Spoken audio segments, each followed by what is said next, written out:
जय जय श्री राधे जय जय श्री कृष्णा। सर्व मंगल मंगल्ये शिवे सर्वार्थ साधिके शरण्ये त्र्यंबके गौरी नारायणी नमोस्तुते। मित्रों, मैं पंडित महेश पाठ श्रीराम वृंदावन से आपका अपना चैनल है ज्योतिष सेवा वृंदावन। उसी चैनल के माध्यम से आप सभी मित्रों का, सभी दर्शकों का हार्दिक स्वागत है। चंद दिन, थोड़े से दिन के बाद में पाश्चात्य नव वर्ष शुरू होने वाला है। आप सभी को अग्रिम मंगल शुभकामनाएं हमारी तरफ से। आप स्वस्थ रहें, आपका स्वास्थ्य अच्छा रहे, धन धान्य की आपको वृद्धि हो, सुख समृद्धि में वृद्धि हो, आपका वैभव, आपका ऐश्वर्य बढ़े। इसी कामना के साथ आपको नव वर्ष की हार्दिक शुभकामनाएं। आज की बात करते हैं, आपके सामने चक्र बना हुआ है धनु राशि वालों का, कि धनु राशि वालों का 2025 वर्ष फल कैसा रहने वाला है। देखिए, हर आदमी की तमन्ना होती है अपने बारे में जानने की, होनी भी चाहिए। तो हर आदमी ये चाहता है कि मैं जिंदगी में क्या कर पाऊंगा, क्या करूंगा, और करूंगा तो मेरे सहायक कौन होंगे। सबसे बड़ी बात होती है सपोर्टर की, मेरे को सपोर्ट कौन करेगा। तो सबसे ज्यादा जो सपोर्ट करता है वो करता है आदमी का भाग्य। शास्त्रों में कहा गया है कि भाग्यम फलति सर्वदा न च विद्या न च पौरुषम। हमेशा इंसान का भाग्य फलता है। भाग्य फलता है तो उसकी हिम्मत, उसकी पढ़ाई लिखाई, उसकी मेहनत, उसकी शिक्षा, हर चीज उसको काम आती है। जब भाग्य नहीं फलता है तो इसमें से कोई भी चीज काम नहीं आती है। इतना होता है कि आदमी मेहनत करता है तो रोटी खा सकता है, अपना पेट भर सकता है या परिवार का पेट भर सकता है, लेकिन जो ऐशो आराम, जो तरक्की जो इंसान को चाहिए वो नहीं मिल पाती है। तो अभी जो आपके सामने प्रोग्राम आ रहा है ये धनु राशि वालों का आ रहा है। धनु राशि, इसके स्वामी होते हैं गुरु बृहस्पति देवता, जो सबसे बड़े प्लानेट है हमारे ब्रह्मांड में, हमारे नक्षत्र मंडल में। और बृहस्पति ज्ञान के कारक हैं, धन के कारक हैं, संतान के कारक हैं, भाग्य के कारक हैं, करियर के कारक हैं। और सबसे बड़ी बात क्या है कि जो लाभ होता है, बेनिफिट, हमने क्या काम किया और कितना पैसा कमाया, उसके कारक भी गुरु है। बुजुर्गों के कारक ये है, बड़े भाई के कारक भी कुंडली में बनते हैं ये। तो गुरु बहुत ज्ञानवान विद्वान ग्रह हैं, सबसे बड़े और सबसे बुजुर्ग ग्रह हैं। अभी आपके सामने ये चार्ट बना हुआ है। तो इस वर्ष राशि परिवर्तन 4 जो मुख्य ग्रह हैं, शनि जो 2.5 साल में एक बार स्थान परिवर्तन करते हैं, बृहस्पति जो 1 साल में एक बार स्थान परिवर्तन करते हैं, राहु और केतु जो 1.5 साल के अंदर स्थान परिवर्तन करते हैं। 4 ग्रह मैन होते हैं। पिछले साल 2024 में, इस जो आप चल रही है 2024, इसमें बृहस्पति का स्थान परिवर्तन हुआ था और किसी ग्रह का स्थान परिवर्तन इसमें से नहीं हुआ। शनि का 2023 में हुआ था, राहु केतु का 2023 अक्टूबर में हुआ था, बृहस्पति का जो राशि परिवर्तन है वो 23 में भी हुआ था और 24 में भी हुआ था। लेकिन अब जो 2025 का जो साल है ये, इसमें इन चारों ग्रहों का, शनि, गुरु, राहु और केतु, इन चारों ग्रहों का राशि परिवर्तन योग बनना है। तो इन चारों ग्रहों के बारे में आपसे बात करते हैं कि ये ग्रह आपको क्या क्या देने वाले हैं। शनि क्या देगा, अब तक क्या दे रहा था, राहु क्या देगा, अब तक क्या दे रहा था, और आने वाले टाइम में जो बृहस्पति हैं उनको आप किस तरह लीड करते हैं, वो आपको कैसे प्रभाव दिखाएंगे। तो मैं तो सबसे पहले बात करते हैं आपके स्वास्थ्य की। ये स्वास्थ्य का भाव है आपका, आपका व्यक्तित्व का भाव होता है, आपकी पहचान का भाव होता है ये। इसके स्वामी बनते हैं बृहस्पति, जो बैठे हुए छठे भाव में, और छठा भाव थोड़ा सा नीचा भाव होता है। तो छठे भाव में जब बृहस्पति बैठता है तो आपको शारीरिक तरीके से आपको परेशानी पैदा होती है। लीवर इन्फेक्शन हो सकता है, मोटापा बढ़ सकता है, खाने पीने में परहेज नहीं करेंगे तो आपको गैस्ट्रिक शिकायत हो सकती है, पेट में गैस बन सकती है, आपके पेट में इन्फेक्शन भी हो सकता है, क्योंकि बृहस्पति कई चीजों का कारक होता है। तो ये जो बृहस्पति है छठे भाव में बैठने का मतलब है कि कहीं ना कहीं आपको रोग प्रदान करेगा, और पीछे कर भी रहा होगा। और अभी आने वाले टाइम में, क्योंकि ये 15 मई को उन्होंने स्थान परिवर्तन करके यहाँ से यहाँ जाना है, जब यहाँ से यहाँ जाएंगे तो आपको राहत मिलना शुरू हो जाएगी। देखिए, ये 1 जनवरी 2025 का चार्ट है, सुबह सुबह का 5:30-6 बजे का चार्ट बना हुआ है। इस चार्ट में आप देख रहे हैं कि शनि की जो युति है वो तीसरे भाव में स्वग्रही बैठे हैं, राहु चौथे भाव में है, बृहस्पति छठे भाव में है और केतु जो है वो 10वें भाव में है। ये ग्रहों की एक पोजीशन है जो जनवरी के शुरुआत में आपके सामने है। अब सबसे पहले जो स्थान परिवर्तन होगा शनि महाराज का। शनि महाराज 30 मार्च को 29 मार्च की रात को ये स्थान परिवर्तन करके तीसरे भाव से आपके चौथे भाव में गोचर करेंगे।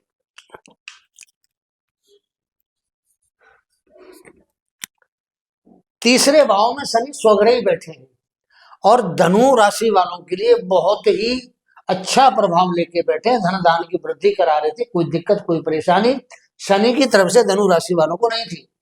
तो तीसरे भाव में शनि अगर स्वग्रही बैठा है तो बहुत अच्छा प्रभाव देने वाला ग्रह।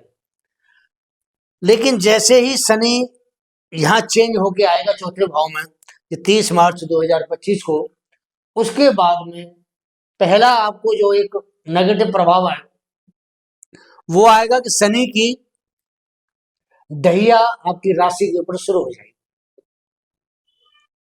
अब ढैया और 7.5 आप समझते ही हैं कि हमें क्या अच्छा करती है क्या बुरा करती है, लेकिन मैं आपको एक बात बड़ी क्लियर साफ कर देता हूं कि शनि की ढैया 30 मार्च को शुरू हो रही है और शनि का गोचर मीन राशि में होगा, जहां पहले से शनि की 7.5 चल रही थी पहले चरण की, और स्थान परिवर्तन के बाद में दूसरे चरण की 7.5 शुरू हो जाएगी।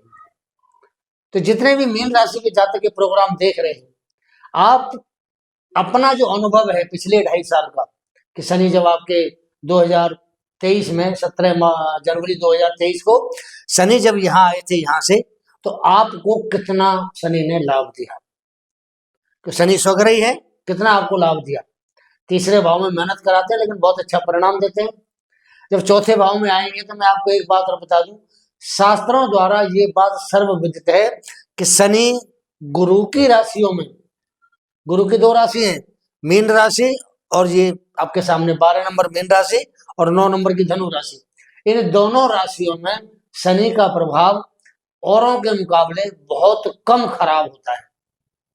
खराब तो देते हैं लेकिन बहुत कम देते हैं, ताकि ये राशियां बर्दाश्त। कारण क्या है, ये गुरु की राशि है और शनि के लिए भी गुरु पूज्य है, इसलिए शनि गुरु की राशियों में कम अशुभ प्रभाव देने वाले बनते हैं।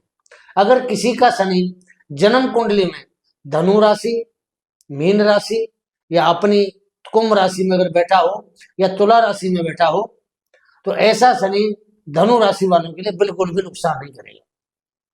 तो शनि की स्थिति जन्म के समय आपकी बहुत अच्छी है, तो यहाँ जब गोचर में शनि चौथे भाव में आएगा, आपको नेगेटिव प्रभाव देगा लेकिन बहुत कम देगा। इतना देगा कि आपको बर्दाश्त करने में आपको कोई दिक्कत नहीं होगी। ये भाव होता है ऑडियंस का, पब्लिक का, जनता का। जब ये शनि यहाँ आएगा, सामने केतु महाराज बैठे हैं, तो जो लोग राजनीति में हैं और जिनका शनि अच्छा है उनके लिए तो बल्ले बल्ले है, क्योंकि शनि स्वयं चौथे भाव में बैठे पब्लिक के भाव में, और सामने राजनीति का भाव है यहाँ केतु बैठा हुआ है। केतु आदमी को 10वें भाव में राजनीति में बहुत दक्ष करता है, बहुत ऊंचे लेवल पर लेके जाता है। राहु तो आदमी को रातों रात स्टार बना देता है 10वें भाव में राजनीति के अंदर, केतु आदमी को बड़े लेवल पर लेके जाता है। लेकिन राहु जैसे बढ़ाता है वैसे गिरा भी देता है, लेकिन केतु जो देता है स्थायी देता है, वो गिराता नहीं आदमी को। तो यहाँ केतु और सामने जब शनि गोचर करेंगे, ये करीब 30 मार्च से लेकर के और 18 मई तक 48 दिन 50 दिन का गोचर होगा। ये 50 दिन धनु राशि वालों के लिए बहुत ही शानदार रहने वाले हैं। अगर इस समय कोई चुनाव में अगर पार्टिसिपेट करता है, टिकट लेके चुनाव लड़ता है, तो ऐसे जातक की जीत 101% संभव है, ये हमारा दावा है। क्योंकि शनि बहुत अच्छी पोजीशन में है, शनि कर्म के कारक है, कर्म के भाव को देख रहे हैं, और कर्म के भाव में राहु बहुत जबरदस्त अच्छा फल देता है। देखिए, तीसरा, छठवां, 10वां और 11वां, ये 4 भाव ऐसे हैं जहाँ पाप ग्रह बैठ कर वो अच्छा परिणाम देते हैं। आंख बंद करके आप किसी को जो ज्योतिष नहीं सीख रहे हैं वो बता सकते हैं कि तीसरा, छठवां, 10वां और 11वें भाव में अगर पाप ग्रह बैठा है, आंख बंद करके बोल देना, बढ़िया प्रभाव देगा, खराब नहीं करेगा। चाहे वो शत्रु राशि में बैठा हो, बढ़िया प्रभाव देगा और खराब प्रभाव नहीं देगा। शनि यहां बैठेगा, माता के स्वास्थ्य को प्रभावित कर सकता है, आपको इस चीज का ध्यान रखना पड़ेगा। यहां से शनि की दृष्टि छठे भाव पे आती है।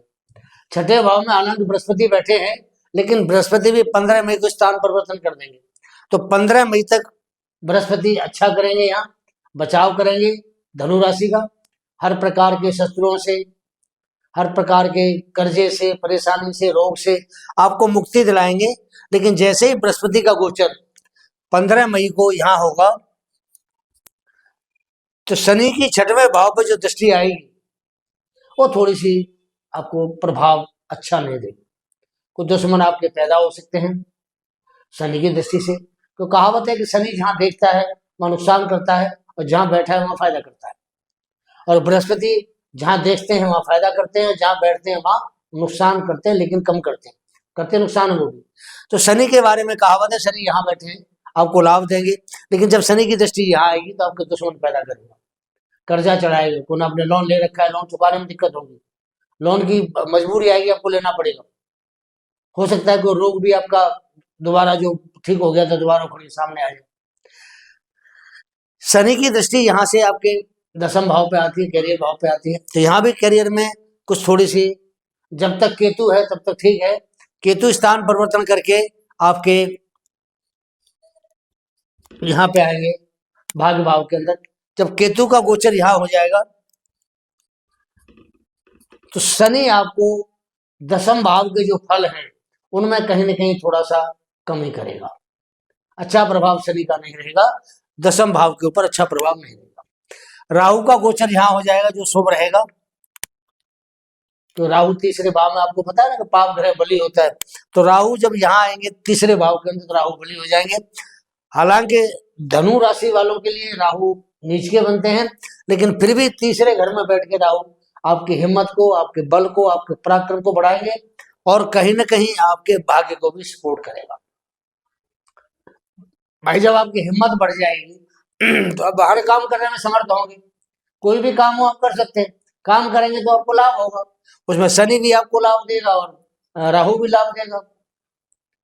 कहते ना कि कर्म प्रधान विश्व करे राखा, तो जो कर्म प्रधान है तो कर्म को जब शनि बढ़ाएगा तो राहु भी इस कर्म को सपोर्ट करेगा, और राहु शनि के घर में बैठा है तो शनि का दूसरा घर है, तो आपको धन धान की वृद्धि भी करेगा। तो राहु भी आपको लाभ देने वाला बनेगा 18 मई के बाद, और 30 मार्च के बाद शनि भी आपको लाभ देगा। चतुर्थ भाव होता है आपकी प्रॉपर्टी का, जायदाद का, जमीन का, मकान का, ऐश्वर्य का, वैभव का, उस हर चीज में शनि आपको यहाँ लाभ देगा। बेशक इसकी आपके ऊपर ढैया चल रही है, लेकिन फिर भी आपके चतुर्थ भाव को शुभ करेगा, बढ़ाएगा। जमीन जायदाद आप लेना चाहते हैं आप 2.5 साल में ले सकते हैं, तो 2.5 साल तक शनि महाराज यहाँ रहेंगे। और कोई निवेश करना चाहते हैं, नया काम करना चाहते हैं, कर सकते हैं, कोई दिक्कत नहीं है। बृहस्पति जब छठे भाव से निकल के आपके सप्तम भाव में जाएंगे, तो सप्तम भाव से बृहस्पति की दृष्टि अपनी लगन के ऊपर होगी, अपनी राशि के ऊपर। जब शनि की दृष्टि राशि के ऊपर आएगी तो अच्छा प्रभाव दिखाएंगे। स्वास्थ्य आपको जो गड़बड़ हो रहा था, स्वास्थ्य आपका ठीक हो जाएगा। यहां से शनि की दृष्टि लाभ भाव पे जाती है। लाभ भाव का मतलब होता है कि आप जो भी काम करेंगे उस काम से आपको लाभ ज्यादा होगा। ये भाव है पार्टनर का। पार्टनर होते हैं दो तरीके के, एक तो होता है लाइफ पार्टनर और एक होता है व्यापार का पार्टनर। यहाँ लाइफ पार्टनर के साथ में आपका सही तालमेल रहेगा। जो बिजनेस के व्यापार के पार्टनर उनके साथ भी आपका सही तालमेल रहेगा। तो कुल मिला के आपका व्यापार वृद्धि शनि कराएगा, और व्यापार वृद्धि के साथ साथ बृहस्पति आपको लाभ दिलाने वाला बनेगा। तो बृहस्पति का प्रभाव भी आपके लिए 15 मई के बाद बहुत शुभता देने वाला, बहुत अच्छा रहेगा। हालांकि बृहस्पति अत्याचारी हो रहे हैं, 18 अक्टूबर को ये आपके अष्टम भाव में आएंगे कुछ के बन के, लेकिन दिसंबर के पहले हफ्ते में फिर यही मिथुन राशि में दोबारा पहुंच जाएंगे, और जब तक ये बदलेंगे नहीं आगे पूरा साल पर यही बैठेंगे। तो कहने का मतलब यह है कि बृहस्पति आपके लिए बहुत शुभ प्रभाव देने वाला है। आपको संतान संबंधी सुख देंगे, विवाह शादी नहीं हो रहे हैं, दिक्कत आ रही थी, आपको उसमें लाभ करेंगे, शादी कराएंगे। आपकी जिनकी शादी हो चुकी है उनको एक खुशहाल जिंदगी देंगे।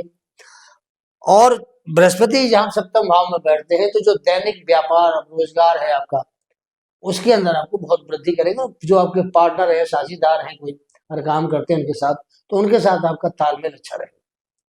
और बृहस्पति की जो अगली दृष्टि है वो पड़ती है यहाँ राहु के ऊपर, और राहु की दृष्टि पड़ती है बृहस्पति के ऊपर। बृहस्पति की 9वीं दृष्टि, राहु की 5वीं दृष्टि एक दूसरे के ऊपर पड़ रही है, तो ये दृष्टि भी आपको शुभता प्रदान करेगी। तो बृहस्पति जहाँ दृष्टि डालते हैं वहां अमृत की वर्षा होती है, वो भाव शुभ हो जाता है। तो जब राहु के ऊपर बृहस्पति की दृष्टि जाएगी तो राहु आपको अच्छा प्रभाव देगा, गलत प्रभाव राहु नहीं देगा। केतु आपका भाग्य में आएगा।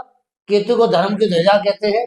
धर्म बढ़ेगा, धर्म के प्रति आपकी जो इच्छा होती है वो बढ़ेगी, पूजा पाठ में मन लगेगा आपका, आप अच्छा कर्म कांड कर पाएंगे, अच्छा कर्म कर पाएंगे, धर्म यात्रा कर पाएंगे और धर्म के लिए काम भी कर पाएंगे। यात्रा आपकी खुली रहेगी, कि यात्राओं में आपको कोई दिक्कत बिल्कुल भी नहीं आएगी, क्योंकि बृहस्पति यहाँ 6ठे भाव में बैठे, उनकी दृष्टि 12वें भाव पर जा रही है। तो विदेश यात्रा आप जा सकते हैं, पढ़ाई के लिए जा सकते हैं, व्यापार के लिए जा सकते हैं, इंपोर्ट एक्सपोर्ट का कारोबार करते हैं उसके लिए जा सकते हैं। कुल मिलाकर के अगर ये इस साल का 2025 का अब मोटे तौर पर अगर हम बात करते हैं, राहु आपको शुभ प्रभाव देने वाले हैं, शनि भी आपको शुभ प्रभाव देने वाले हैं, बृहस्पति भी आपको शुभ प्रभाव देंगे, और केतु भी जहां तक है आपको अशुभ प्रभाव ना देके कुछ न कुछ शुभता भाग में बैठ के जरूर देंगे आपको।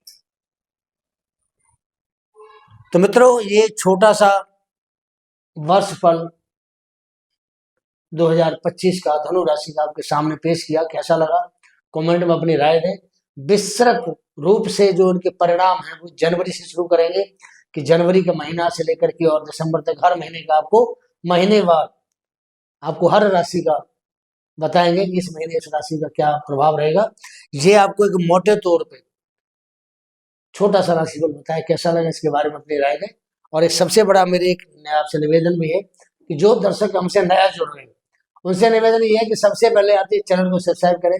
देखो भैया, सब्सक्राइब करने में आपको सिर्फ बटन दबाना है, आपका कोई खर्चा नहीं, आपने कहीं जाना नहीं, मोबाइल पे बैठे बैठे बटन दबा दीजिए, सब्सक्राइब हो गया। उससे क्या होता है कि हमारी हौसला बढ़ता है, हमारी हिम्मत बढ़ती है कि हमें सपोर्ट करने वाले आदमी बहुत सारे पीछे हैं। तो निवेदन है कि सबसे पहले सब्सक्राइब करें, बेल पुश इसको जो आइकॉन है उसको ऑल करें, और लाइक करके अगर आपको हमारा वीडियो अच्छा लगता है लाइक करके शेयर करें। जय जय श्री राधे, जय जय श्री कृष्ण।